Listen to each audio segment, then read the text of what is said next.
Thank you so much, Keith. Yep, I'm Debbie Georgianni with Adam Blai. We are the co-hosts of The Spirit World, heard right here on Saturdays on Guadalupe Radio Network. And Adam, I wanted to cover for the next right thing, if we can do this, because last Saturday we had an amazing show on perpetual adoration. We talked all about the history of adoration and how folks can participate in some form of adoration at their parish. And we had a lot of stories, a lot of testimonies come in about the experiences, the effects, the fruits of adoration. So much so that we are going to open the phone lines this weekend, this Saturday, if you have a story about adoration. So please make sure you tune in this Saturday on The Spirit World. But for the next right thing, for our Morning Joy listeners here on the network, we wanted to talk about, because this came up after the show, and we thought it would be fascinating for our listeners of Morning Joy to kind of listen in on the discussion we had after that Spirit World broadcast last Saturday on adoration, about this idea of Jesus in the tabernacle versus Jesus, the exposition of the Blessed Sacrament, which is visible to us. So why don't we begin there, Adam? And let's talk about this back and forth so that our listeners can get a better understanding of adoration. Yeah, Deb, it was a powerful show. I thank the people that called in so much. It was inspirational to me to hear their stories. It's just wonderful. So there's a couple things I've been thinking about since the show about what is different about adoration versus, when we walk in a church and we go to sit in the pew, we genuflect towards the tabernacle before we sit in the pew, even if, nothing's going on and we're just there to pray for a little bit and it's quiet and it's empty. We still genuflect towards the tabernacle because we understand that Jesus is present there, body, blood, soul, and divinity. He's present there. His real self, the presence of God, is in that building that we're in, so we genuflect. But what's different about adoration? Here the host is put in a monstrance and it's set out on the altar for us to gaze upon it directly. And it seems to me that the way we physically engage with God in terms of our actions in a church and in our prayer life matter. There's a reason that we kneel. It's a symbol of submission to our Creator. It's a symbol of respect towards our Creator. Symbol of knowing our place as a creature, and that we are not the Creator ourselves. Making the sign of the cross, genuflecting. All these physical actions stir up a certain disposition within our mind and our heart. And so when we go and we could sit and pray, and Jesus is as present in the tabernacle as he is in the monstrance, but when he's out in the monstrance and we sit down before him, we're really saying something different by that action. We haven't come to church to fulfill our obligation for Sunday. We've come here voluntarily. We don't have to be here. And we're going to come and we're going to gaze upon him directly with an expectation. There's some expectation to that. We're coming before God. And by doing it face to face, we're becoming vulnerable to him. And he is becoming vulnerable to us. And so, in modern terms, we could think of it as a difference between sending emails back and forth with somebody and communicating that way versus meeting together for dinner or just to have coffee and stare at each other across the table and have a deep conversation. They're very, very different things. So I think, the way we're approaching God really makes a big, big difference. What do you think, Deb? Mm-hmm. Absolutely. I mean, it's the same Jesus, whether in the tabernacle or in the monstrance, that we can actually see with our own eyes. However, there's the aspect, the level of connection and intimacy is very different. And I want to also share some things about when I was a religious education director. We talked about this a lot because the kids in the junior high and high schoolers would say, well, why do we have to sit and stare at Jesus? Why do we have to do that? He's in the tabernacle. Tabernacle means dwelling place, so Jesus is there in the tabernacle. He's very present. He's truly present. But it's very different when we engage our sight and we are staring and and viewing and in the presence of and looking at, because when we use our senses in that way, we are engaging at a deeper level. It's natural, right? It's no different than when we touch something or taste something or we see something. There's a level of depth that goes within us, and so that connection reaches people in a different way, in a very different level. Okay, so it's how you want to deeply connect with Jesus. Because people will say, and we had a beautiful caller on the Spirit World last weekend, Adam, that, she was saying, well, what's the difference? I go into church and I'm there with Jesus and he is truly present. Yes, he is. He is truly present. That is a definite. But it's the intimacy is the key. In life coaching, we always say intimacy is into me you see. Okay. And I love that. I love that idea because it's Jesus gazing upon us and we're gazing upon Jesus. And so that connection transcends into a much deeper level of relationship. And so it really depends on, I think, the person. What kind of relationship do you want to have with Jesus? How close do you want to be with Jesus? That's why you have daily communicants that go to Mass every single day, because they want to take Jesus inside of them every single day. That level of connection, we know, brings forth many, many spiritual fruits and blessings. We know that through, let's go back to one of our newest saints, Blessed Carlo Acutis.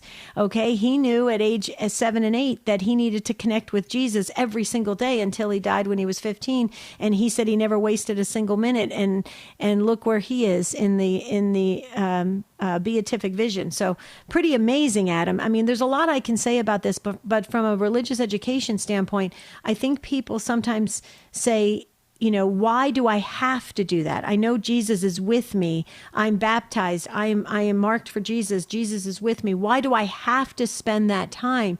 But I really think it's about what type of relationship you want to have with Jesus. What do you say to that? Yeah, exactly. I think one way to look at this too is the original meaning of the tabernacle was when the Jews would travel, and there was the Holy of Holies, which was the mobile tabernacle, the mobile place where God resided, right? Where only Moses could go in and talk with God, and then only the high priest was allowed to enter the Holy of Holies. And it was a tent. It was blocked off. They couldn't see in it. They knew God was there. They knew God was traveling with them. They would see the column of cloud. They would see different indications that God was there, these signs, but the people didn't have access, only the high priest did, to the direct presence of God. And when we're going to adoration, we're engaging with Jesus in a very special way that symbolically is saying, Christ has come out of the tabernacle in Christianity. He has stepped out of the Holy of Holies and made himself available to every individual in a direct way. He was available through prayer. He was available through the Torah in the time of the Old Testament. He was available to people, but not in such an intimate way as he was with Moses. Well, for us, we can gaze upon God in a veiled way. He is veiled in the form of the bread, but he's body, blood, soul, and divinity and present and gazing upon us, as you said, which is a very powerful idea. But he has come out of the tabernacle. He has made himself available to us. And it is a symbolic way of affirming that relationship, that covenant relationship, when he said, the blood is representative of this new covenant that would be everlasting, that we're participating in now. And he has made himself available in so many ways. And so symbolically, that's part of the really spiritually powerful thing that is going on, is we are affirming that relationship of friendship with Jesus, that he has come out to us, he has suffered and died for us, and he wants to be with us in a personal way. So that's one way to maybe meditate on it. Well, I know we're going to have to send it back to Keith for some announcements in just about 2 minutes, but when we come back for the final segment of the Next Right Thing for today, I want to talk about this concept of, and I talk about it a lot, actually, Adam, on Take Two with Jerry and Debbie, this idea about keeping God in a box, keeping God on a shelf, and limiting God. And I think sometimes when we think of the tabernacle that is in our churches, we could possibly take that concept out into the world and think God is in a box. Where am I going to find Jesus? Well, Jesus is in the church. He's in that box called the tabernacle. And that can be a bit spiritually, in my opinion, problematic, because if we adopt that concept in our own spiritual lives, we are limiting God. And so it's all about relationship. It's all about expanding and growing that relationship. It's about understanding God in a real way and really getting to know God on a regular basis. And I think that's why having Jesus present, truly present in the tabernacle, of course, is powerful. It's what we believe as Catholic Christians, right? It's the source and summit of Christian life. But also to actually see and connect with our senses in the exposition of the Blessed Sacrament, when Jesus is present in the monstrance for adoration, that takes on a whole new level. But Adam, what do you think about this concept about, when we think of the tabernacle, everybody can picture, some very ornate box that Jesus is resting in that place. But to take that into our daily spiritual life, that does tend to limit the way we perceive and imagine God, right? And how we bring God into our life. And that's why I believe, in my personal opinion and in my background with religious education, adoration is an absolute spiritual game changer. It will increase your relationship, your understanding, your intimacy, your connection, your clarity, everything that you know about God as a Christian. It will increase with the level of intensity of adoration and dedication you have to being in front of Jesus. What do you say to all that in the concept of the tabernacle versus exposition of the Blessed Sacrament? Yeah, Deb, I think when you choose to walk in the church, you're not required to. When you choose to walk in the church and spend time in adoration, the very act of taking those steps, opening the door and sitting down or kneeling or prostrating yourself, that action of walking in there is a prayer. The very action is saying to Jesus, I want to know you better. I want to understand you more. I want to spend time with you.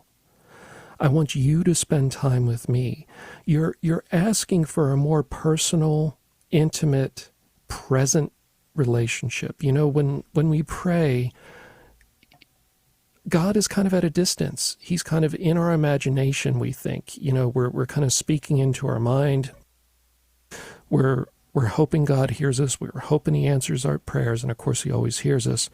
We're hoping he answers our prayers if they're in accord with his will and it's what's good for us. But he's distant, When you're there, not only is he more present, where you're looking, in a sense, you could imagine I'm looking at the eye of God looking back at me. Not only is he there more present in terms of your prayer life, but what I find really powerful is I am before him as a mere creature. And I am reminded in that moment, he knows me better than I know myself. He sees me in truth, not the way I rationalize my behavior, my sins, my failings, my shortcomings, not the way I excuse myself for things. He sees me in truth in the same way, the same level of truth that God will see us at our judgment. That is a powerful and can be an intimidating thing to realize. But it's a very empowering thing to realize, to go before him in a similar way we go before him in confession and say, I can't do this on my own. Left to my own devices, I'm continuing to do these sins and cause these problems. That is just one part of it, is to realize that we are before God and making ourselves vulnerable. But that vulnerability, Deb, is the very seat, the very source of personal relationship that's sincere. As you mentioned in life coaching and therapy, being honest And allowing yourself to be perceived in truth is the basis of real deep relationships. And so when I sit there, I know he sees me in truth. He doesn't just see, the things I like to think about. Oh, I think this was good and this makes me a quote unquote good person. I want him to highlight the things where I need to grow. And that's always, always, always the point. There's always conversion. There's always more growth towards Jesus. And in a big way, I think adoration spurs us to further spiritual development. It pulls us towards that better version of ourselves that he created us to be, versus the self that is, stained by sin and struggling with the world and struggling with sin. Making yourself vulnerable in that way and being before God because he sees you in truth can be spiritually transformative, because we start to see ourselves in truth and not judging ourselves by our own standards, but seeing us a little bit more the way God sees us, which is going to spur us to grow. Wow, that just hit me deep into the depths of my soul, what you shared. And I so agree with you. I've been struggling with my right eye for quite some time now, and sight has become something that I think about now all the time, because it's something that I'm struggling with, right? So when you struggle with something, you tend to dwell on it a lot. And it's so interesting, as we were diving into perpetual adoration and exposition of the Blessed Sacrament, and using our senses and seeing and being in the presence, and we looking upon Jesus, him looking at us, truly present, into the depths of our soul, like you just shared about your experience being in front of Jesus. This idea of seeing the truth, of understanding the truth, of unveiling the truth, of really growing in holiness in the truth, right? There's so many, the aspects of this is mind-blowing, actually, when you really think about it. It's so mystical of an encounter. And I agree with you completely, Adam, that when we are sitting there in front of Jesus, we are looking at him. He is looking at us, okay? It's very hard to fake anything. It's very hard to hide anything. It is real, it is raw, it is beautiful, and you're right. You use the key word, transformative. And I love that. And that's why we know when you talk to people who are dedicated to adoration, you just speak with them for 3 to 5 minutes, you will hear in their stories and in their voice that they are forever changed. They want more of a connection, more of a relationship. They want to be a better Christian. They want to be a better person, everything. And it's so incredible, Adam. And I just wish that, people would, I do know that there are a lot of people that are dedicated to adoration and dedicated to going to church and spending 10 minutes in front of the Blessed Sacrament. Absolutely. But there are people that say, well, this is more important than that. So they'll pass a church, right? And they'll say, well, my shopping list is more important than stopping in and saying hello to Jesus. My mother used to say it all the time. And there's a wonderful religious sisters that I went to a retreat one time, and they said, please, if you have 5 minutes, don't pass by a church. I mean, yes, make the sign of the cross, but stop in and make that connection, because that connection can carry you throughout the day. What do you say to that, Adam, real quick? Yeah, exactly, Deb. I just want to point out, and I'm not being smart about this, but a lot of people want to get excited about the kind of radical forms of mysticism. They want to talk about the miracle of the sun. They want to talk about the illumination of conscience, and if this kind of jarring and radical experience is going to be felt by everybody, and they'll see themselves in truth, and they'll be weeping for 3 days. We often like to talk about the extremes of the spiritual life in a longing way, like we wish God would just pull back the curtain and show himself to the world. But what we're talking about here is you can get a foretaste of that illumination of conscience, a milder version of that, just by spending time with Jesus. And it's not just about judgment. We're not talking about that. Seeing ourselves in truth is a good thing. Jesus is merciful and loving, and he is our friend, and he wants us to be closer to him and conform ourselves to the ways of God, to God's laws, to love. And transforming that self closer to the sainthood that he wants us to be in. That is a foretaste of this kind of radical mysticism that a lot of us want to just sit back and wait for, that it'll happen someday and then everything will change. You have a chance to take a little step towards God and take a little taste of that mysticism every time in adoration. Amen. Amen, Adam. So that's what we believe the next right thing is. Spend some quality time with Jesus. Okay, Adam, let's send it back to Keith.